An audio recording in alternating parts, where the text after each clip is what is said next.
अपने बाप के करियर को सेट करने के लिए किसी बेटे को अपनी जिंदगी बर्बाद करते हुए आपने देखा है या इसके बारे में आपने सुना है? हमें उम्मीद नहीं है कि आपने सुना होगा, क्योंकि आमतौर पर कहा जाता है कि कोई बाप अपनी जिंदगी की बाजी लगा देता है अपने बेटे के करियर को सेट करने के लिए। लेकिन यहां बिहार में एक बेटे ने अपने बाप को करियर को सेट करने के चक्कर में अपना करियर बर्बाद कर लिया है। और पूरी खबर जहानाबाद से है, जहां होमगार्ड भर्ती की बहाली की प्रक्रिया चल रही है और वहां पर जो प्रतियोगी हैं उनका रेस होना था, उनका शारीरिक परीक्षा होना था। और 11 साल पहले चूंकि भर्ती प्रक्रिया शुरू हुई थी, लेकिन बीच में काम अटक गया था और 11 साल बाद अब वो प्रक्रिया फिर शुरू हुई है। तब जो बाप है उनकी उम्र बहुत ज्यादा हो गई है और अब वो दौड़ने की हालत में नहीं है, यानी कि अब वो ज्यादा तेज नहीं दौड़ सकते हैं। तब बेटा उनकी जगह पर पुलिस वालों को चकमा देते हुए ग्राउंड में घुस गया और वहां पर अपने पिता की जगह पर दौड़ने की कोशिश करने लगा और उसी दौरान पकड़ लिया गया। आगे आपको हम पूरी जानकारी देंगे, उससे पहले मेरा परिचय। नमस्कार, मेरा नाम है मोहित कुमार सिंह और आप जनता जंक्शन देख रहे हैं।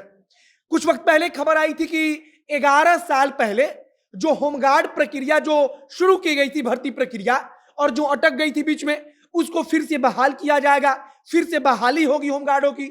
और उसी प्रक्रिया को अब 2022 में बहाल किया गया।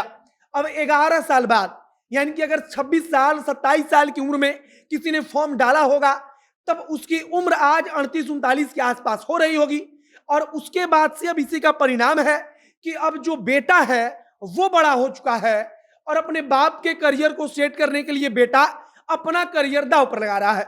जहानाबाद में वहां पर स्टेडियम के अंदर वहां पर शारीरिक परीक्षा के लिए दौड़ होनी थी, लिहाजा सारे प्रतियोगी जिन्होंने 11 साल 12 साल पहले फॉर्म डाला था वो वहां पर पहुंचे थे। इसी प्रकार से सोनू पासवान, जिसके पिता का नाम रामधार पासवान है, वो भी पहुंचे थे। रामधार पासवान ने फॉर्म डाला था और 11 साल बाद उनका ही परीक्षा होना था। लेकिन बेटा चूंकि ये बड़ा हो गया है तो अपने पिता की जगह पर बेटा ने खुद दौड़ लगाने के बारे में सोच लिया और अपने पिता को किनारे करते हुए बड़ी ही चालाकी से वो फील्ड के अंदर घुस गया। लेकिन आगे जाने के बाद बायोमेट्रिक चेकिंग हो रही थी, वहां पर जब अंगूठा का मिलान किया गया तो अंगूठा मैच नहीं कर रहा था, जिसके बाद पुलिस वालों ने उस लड़के को पकड़ लिया। जब लड़के को पकड़ा गया तब वहां पर पुलिस वालों ने डराया, धमकाया और पूछताछ की। तब पता चला कि वह लड़का अपने पिता की जगह पर दौड़ने के लिए उस फील्ड में आ गया है, उस मैदान में आ गया है और इसका पिता वहीं फील्ड के बाहर अपने बेटे का इंतजार कर रहा था। और पिता इस इंतजार में था कि बेटा जब अंदर से बाहर आएगा तब अपने बाप का करियर सेट करके आएगा। लेकिन अंदर पुलिसकर्मियों ने बेटा को पकड़ लिया और उसके बाद से बेटे को गिरफ्तार कर लिया गया।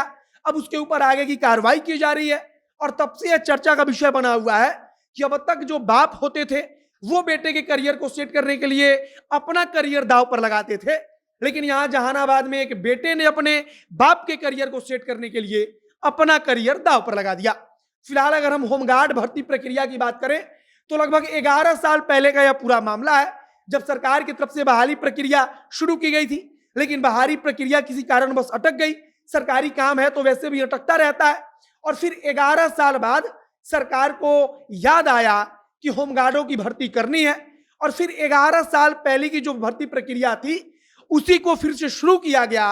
और उस समय जो उम्मीदवार 26 साल 27 साल 28 साल की उम्र में उसने फॉर्म डाला था, उस उम्र में वो भर्ती प्रक्रिया का हिस्सा होना चाहता था, उसकी उम्र आज 36 साल 37 साल 38 साल हो चुकी है और वह फिर से नौकरी की आस में आकर के शारीरिक परीक्षा दे रहा है, दौड़ रहा है। और उसी का यह परिणाम है कि एक बेटा अपने पिता के करियर को सेट करने के लिए उनके जगह पर खुद दौड़ने के बारे में विचार बना लेता है और बाकायदा मैदान में दौड़ने पहुंच भी जाता है। लेकिन किस्मत ने साथ नहीं दिया, बेटा पकड़ा जाता है और उसके बाद से पूरी की पूरी कहानी खुलकर सबके सामने आई है। फिलहाल अब पुलिस ने सोनू पासवान को गिरफ्तार कर लिया है और जालसाजी का आरोप लगाकर उनके ऊपर कार्रवाई की जाएगी। आगे मामला अदालत में जाएगा, अदालत में सुनवाई भी होगी। अदालत फैसला करेगा कि सोनू पासवान को क्या सजा मिलनी चाहिए, कितने महीने उनको जेल में गुजारना होगा। आगे इससे जुड़ी हुई कुछ अन्य जानकारी आएगी, कुछ नई खबर आएगी, कुछ अपडेट आएगा तो उसे हम आप तक पहुंचाएंगे। वीडियो यहीं समाप्त करते हैं। वीडियो को शेयर कीजिएगा, फेसबुक पर देख रहे हैं तो पेज को लाइक कर लीजिए और अगर यूट्यूब पर देख रहे हैं तो चैनल को भी सब्सक्राइब कीजिए। मिलते हैं फिर बहुत जल्द अगली वीडियो में। कैमरे पीछे खड़े हैं विशाल और मैं मोहित कुमार सिंह। बहुत बहुत धन्यवाद।